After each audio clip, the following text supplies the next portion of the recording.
Sinalay Galilea na pinagsalubungan ninyo pong mag-ina.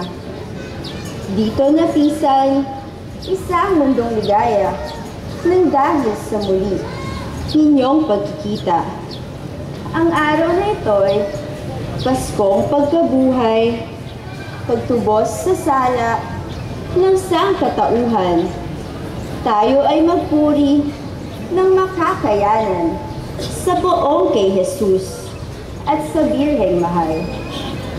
Sa inyo pong mag-ina ang aming dalangin, alkalde, konsehales, at ang kura namin. Patnubayan niyo po sa isang landasin at kami namang lahat inyong pagpalain. Kaya't ang bandilang hawak ko sa kamay, iwawagayway ko sa tuwa kong taglay.